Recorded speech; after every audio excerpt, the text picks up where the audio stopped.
प्रिय विद्यार्थियों, आप सब कैसे हो।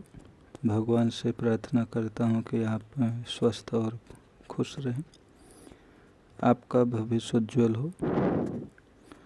बच्चों, पोयम आज सूरदास के पद, लेसन 7 है सूरदास के पद।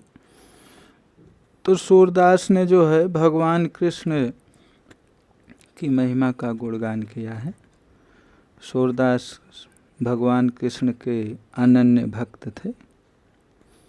तो इनका जीवन परिचय और जो 2 पद है इसका सारांश और शब्दार्थ पर चर्चा करते हैं। तो केयरफुल होकर के सुनने का और समझने का।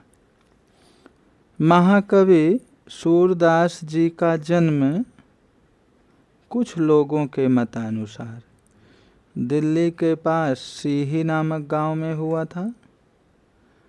कई लोगों का मानना है कि इनका जन्म मथुरा के पास रुनका या रेणुका क्षेत्र में हुआ था। इनका जन्मांध होना भी विवादास्पद है।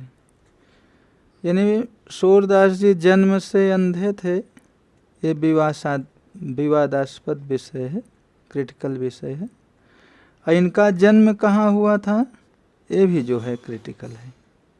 कुछ लोगों का मानना है कि सीही में हुआ था और कुछ का मानना है मथुरा के पास रेणुका नामक क्षेत्र में हुआ था। वल्लभाचार्य इनके गुरु थे। सूरदास के गुरु कौन थे? वल्लभाचार्य जी थे।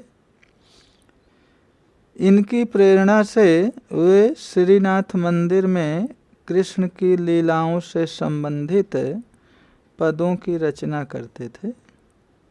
ये कृष्ण के अनन्य भक्त थे। यानी गुरु की प्रेरणा से सूरदास जी कृष्ण की लीलाओं से संबंधित पदों की रचना करते थे। कृष्ण की लीलाओं से संबंधित पद लिखते थे और भगवान कृष्ण के अनन्य भक्त थे। वात्सल्य एवं श्रृंगार रस के वर्णन में वे अद्वितीय हैं। बच्चों, हिंदी लिटरेचर में व्याकरण में एक चैप्टर है रस आता है। 9 रस है, जिसमें वीर रस है, श्रृंगार रस है, विभत्स रस है, करुण रस है। तो यहाँ जो है वात्सल्य एवं श्रृंगार रस के वर्णन में कवि सूरदास जी अद्वितीय हैं। प्रस्तुत पद में सूरदास की अनन्य भक्ति भावना का परिचय मिलता है। उनका मन सिवाय कृष्ण के कहीं और सुख नहीं पाता। यानी भगवान कृष्ण की भक्ति करते थे, उनको भगवान कृष्ण की भक्ति में ही शांति मिलती थी, उन्हें और शांति नहीं मिलती थी। यानी सूरदास जी को जिन आँखों ने कमल के समान नयन वाले श्री कृष्ण का दर्शन कर लिया हो, वे और देव की आराधना कैसे कर सकती हैं। यानी सूरदास जी श्री कृष्ण को ही सर्वोपरि मानते थे। उनका मानना है कि जिन आँखों ने श्री कृष्ण का दर्शन कर लिया है, वे और देव की आराधना और देव की वंदना पूजा कैसे कर सकती हैं। आराध्य देव का गुणगान सूर ने किया है।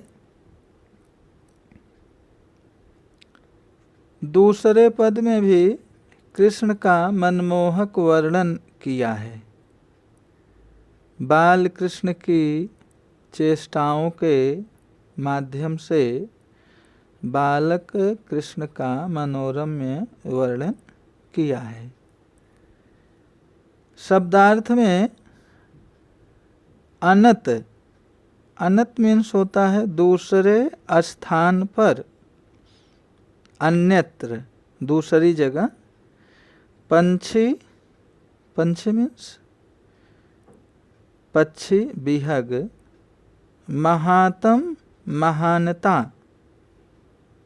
ध्यावे ध्यान करे, छाड़ी छोड़कर, पियासो प्यासा, दुर्मति, दुर्मति नहीं खराब बुद्धि वाला, दुर्जन सोच वाला, करीला कटीली झाड़ी, छेरी, छेरी मीन्स बकरी, चारु, चारु मीन्स सुंदर, लोचन आँख, मादक नशा युक्त।